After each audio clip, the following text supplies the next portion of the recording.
안녕하세요. 300초 인문학의 강수욱 PD입니다. 사기열전 읽기 회음 후 열전 두 번째 시간입니다. 지난 시간에는 한신이 젊은 시절에 가난한 시절을 이겨내고 한고조, 한나라 한왕 유방을 만나 대장군이 되는 과정까지 읽어봤습니다. 이번 시간에는 이 대장군이 된 다음에 마침내 대장군이 된 다음에 이제 결국 위나라, 조나라, 제나라를 평정해 가는 과정의 이야기를 읽어보도록 하겠습니다. 한신은 먼저 위나라를 치도록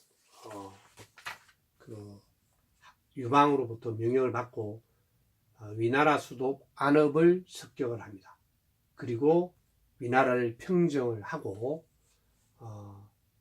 다음에는 조나라를 공격하기 위해서 들어갑니다. 이때 조나라에는 조나라 왕 성안군, 광무군 이거자라는 사람이 있었는데, 이 한신이 수만 명의 군인들을 끌고 조나라로 들어오니까 조나라의 광무군이란 이거자라는 사람이 뭐냐면 계책을 냈는데, 이 한신이 이 조나라를 치러 오기 위해서는 정령이라는 곳으로 와야 되는데, 이 정령으로 오는 길은 폭이 좁고 수레가 두 대가 나란히 갈 수 없을 정도로 좁고 수백 리나 이어져 있어요.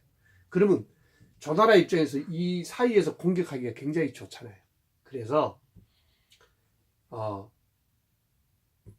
이 광무군이 뭐라고 하냐면, 제가 기습병 3만 명을 빌려 지름길에 가서 그들의 군량 및 수송들을 끊어 놓겠다고 안을 냅니다. 그리고 이 조나라 왕과 성안군은 도랑을 깊이 파고 성벽을 높이 쌓아 진영을 지키기만 하면 이 한나라 군대 그리고 한신의 군대를 충분히 물리칠 수 있다고 얘기를 하는데, 이 성안군이라는 사람은 그 당시 유자고 언제나 자기가 정의로운 군대라고 일컬으며 속임수나 기이한 계책을 쓰는 것을 싫어했어요. 이 정면승부가 대장부답고 배운 사람의 것이라고 한 거예요. 그래서 이 광무군의 안을 받아들이지 않습니다.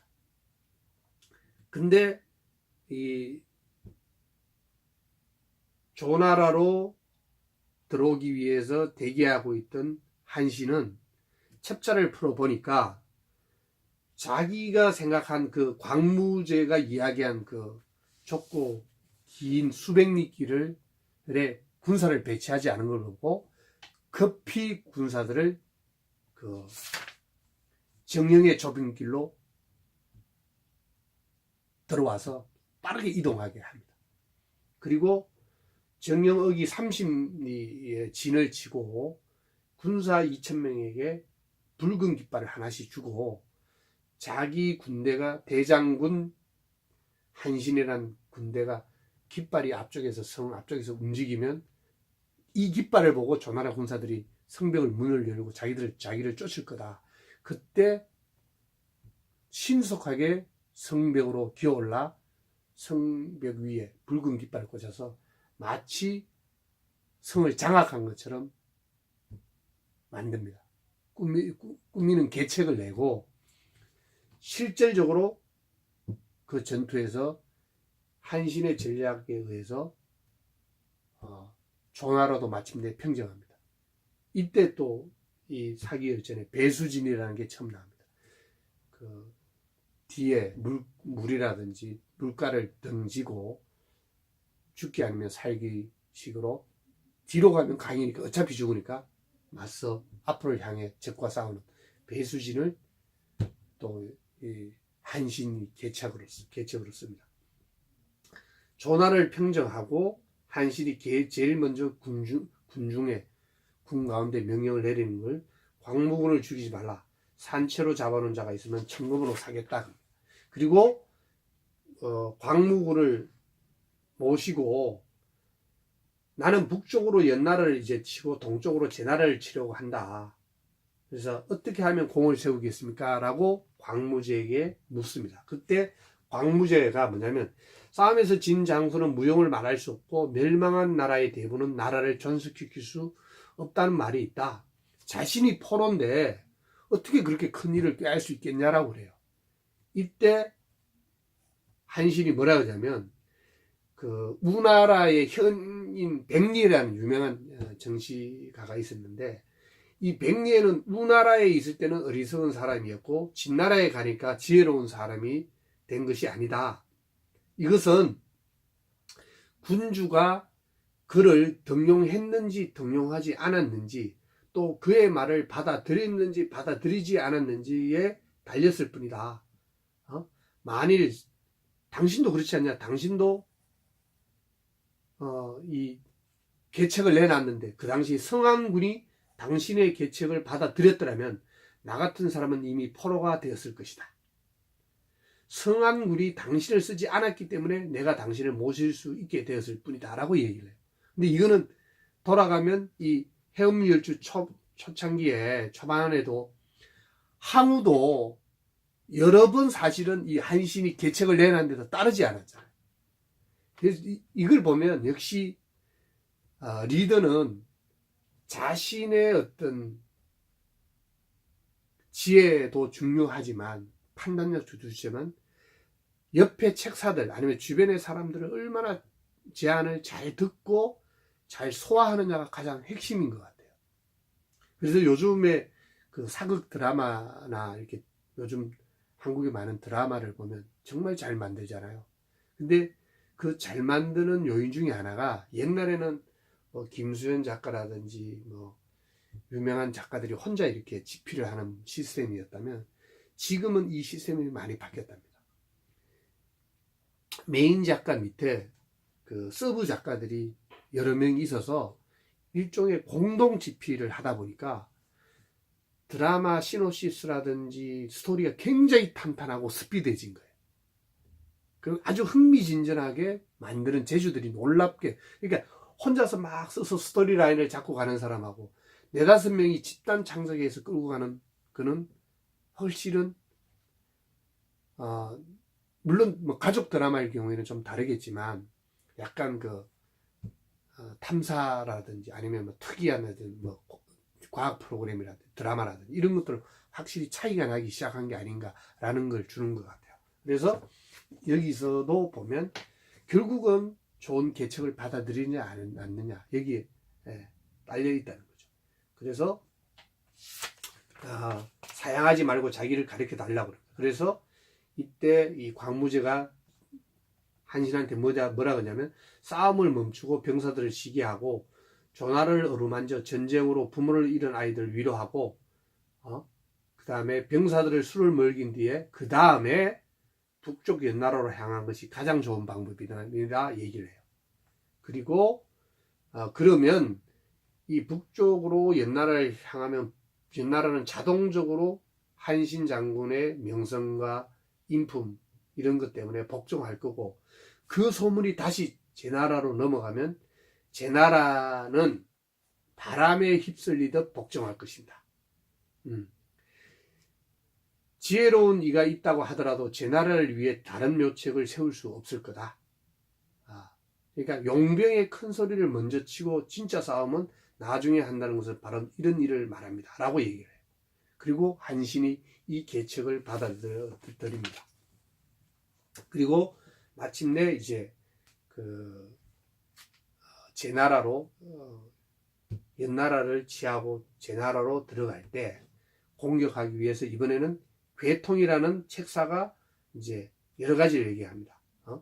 장군이 이제 그 대군 수만 명을 이끌고 한 해가 넘도록 조나라성 50여 그 밖에 항복시키지 못했다. 장군이 된 지 여러 해 되었지만 더 이제 공격적으로 공격해 나가라. 그래서 마침내 황하를 건넵니다. 이때 제나라로 들어갈 때 초나라 항우가 용절한 장군을 20만 대군의 20만 대군과 용저 장군을 보내서 제나라를 구하게 합니다. 그래서 유수 지역에서 용조와 한신이 만나요. 근데 이때 한신이 그 전략을 잘 써서 1만여 개의 주머니 모래를 만들어서 유수 상류를 막았다가 그것을 터뜨려서 제방을 무너뜨리게 해서 용저를 공격하고 마침내 제나라를 평정하고 한나라 왕에게 사자를 보내 이렇게 말합니다. 제나라는 거짓과 속임수가 많고 변절을 잘하며 자주 번복하는 나라인데 남쪽으로는 초나라와 국경을 맞대고 있다. 가왕을 세워서 진정시키지 않으면 정세가 안정되기 어렵다. 신을 가왕으로 삼아주시면 모든 일이 순조로울 것입니다. 그런 거예요. 이게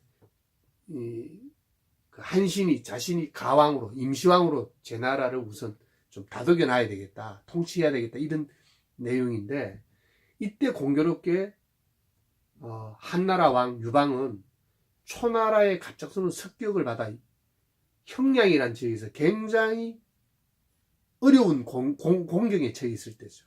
근데 나는 지금 공경에 처해 있는데 제나라를 평정한 한신이 자기가 가왕으로 있겠다고 편지를 받게 유방이 굉장히 빡친 거예요. 열받았어요.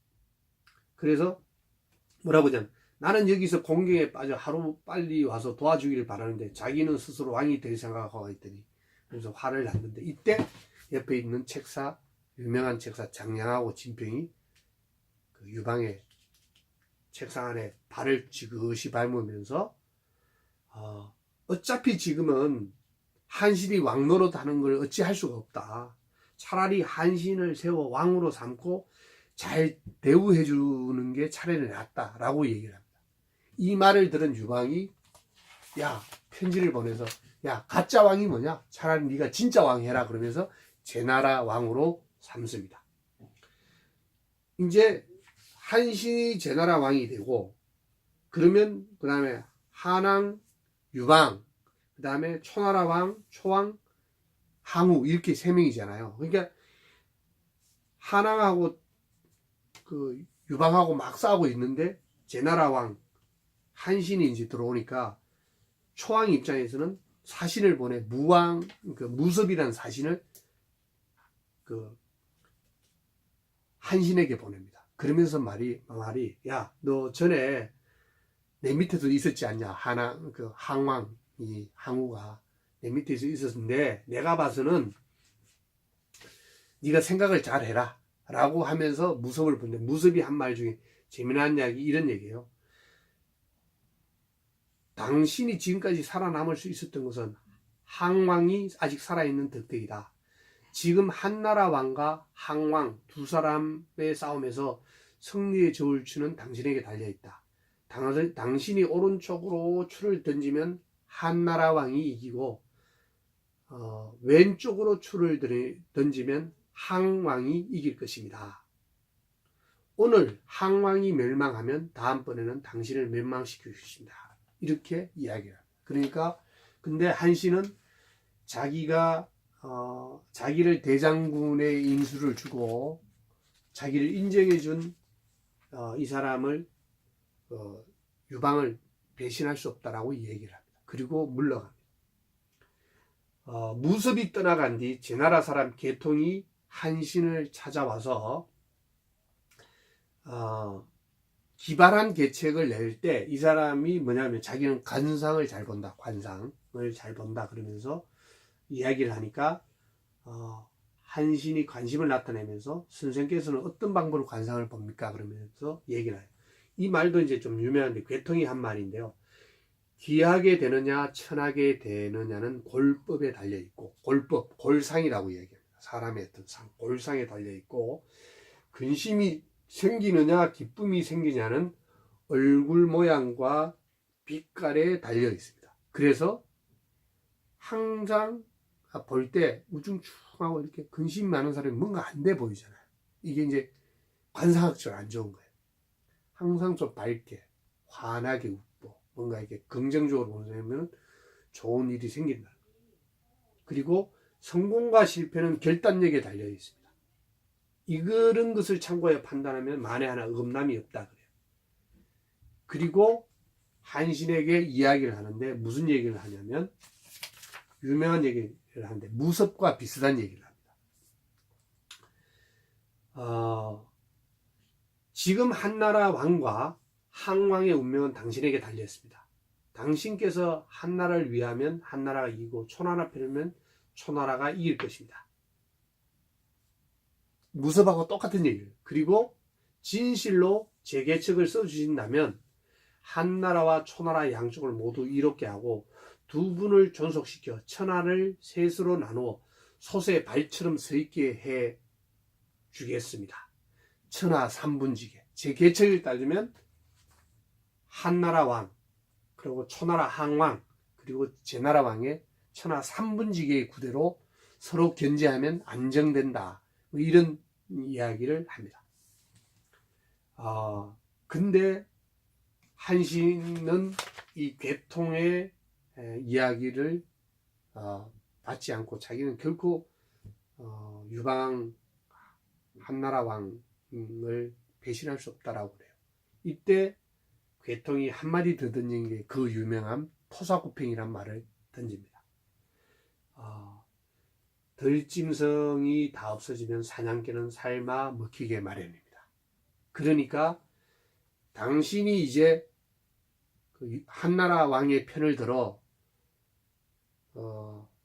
초왕 항우를 제압을 하면 이제 천하는 한나라 왕이 천하를 제패하잖아요. 그러면 이제 당신의 쓸모는 없다. 당신은 드디어 사냥이 끝난 다음에 삶아 굶겨 죽는 사냥개의 신세가 될 거라는 얘기를 하는데, 네, 한신은 괴통의 말을 듣지 않습니다. 그리하여 마침내 한나라 왕이 고릉에서 공경에 처했을 때 장량의 계책을 써서 제나라 왕의 왕 한신을 불러요. 그리고 한신은 군대를 이끌고 마침내 해하에서 한나라 왕과 만나고, 이때 항우가 패하자 고조 유방, 한고조, 이제 고조, 한나라의 최초 고조 유방은 제나라의 군사를 습격해서 빼앗습니다. 그리고 한신을 제나라 왕에서 물러나게 하고 초나라 왕으로 삼아 합의의 도읍을 정하게 합니다. 그리고 한신은 초나라 왕으로 있으면서 어릴 때, 젊을 때 자신을 도와준 무명 빨래를 할 때 도와줬던 안악을 불러 천금을 내렸고, 그 다음에 자신을 가랑이 사이로 기어가게 했던 그 젊은이에게는 불러서 초나라의 중위로 삼습니다. 그러면서 사람에게 뭐라 하냐면, 이 사람은 장사일지니 나에게 모욕을 주었을 때 내 어찌 이 사람을 죽일 수 없었겠는가. 그를 죽인다 하더라도 이름이 드러날 것이 없기 때문에 참고 오늘의 공을 이룬 것이다. 이렇게 이야기를 합니다. 그리고 이때 항왕으로부터, 초나라 왕 항왕으로부터 도망친 종림회가 이려라는 사람이 집에 있었는데, 종림회는 한신과 원래 사이가 좋았어요. 그래서 그러나 한나라 왕 고조는, 이제 유방은 종림회하고 원한이 많아서 종림회를 잡아오라고 합니다. 종림회를 잡아오라고 그래요. 그래서 한신이 고민하다 종림회를 불러 이 얘기를 합니다. 지금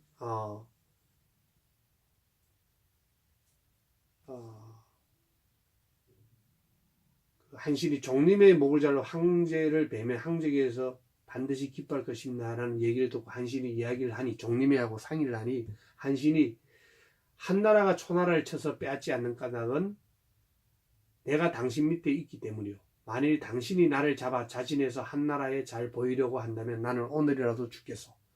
그러나 당신도 뒤따라 망할 것이요. 이 종림회도 또 비슷한 얘기를 해요. 보세요. 무섭, 그 다음에 괴통, 그 다음에 종림회가 똑같이 비슷한 얘기를 하는데 결국 한신은 이 말을 듣지 않습니다.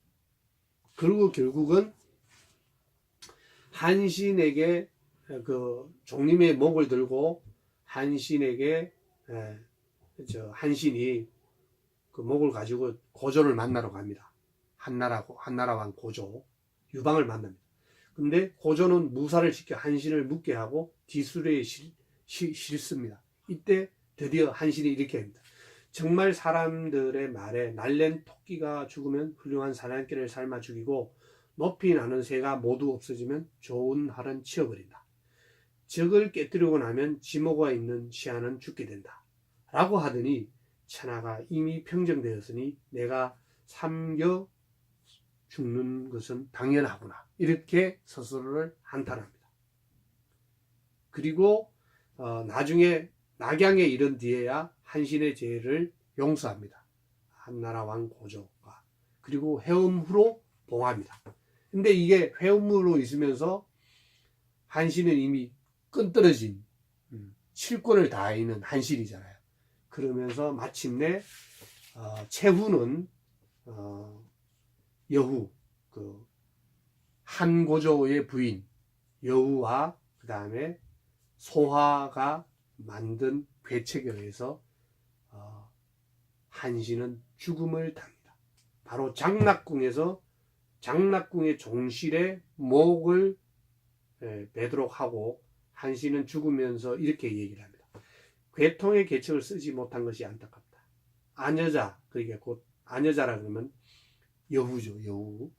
여후에게 속은 것이 어찌 운명이 아니냐. 그러면서 여후는 다시 한신의 삼족을 멸해버립니다. 이렇게 해서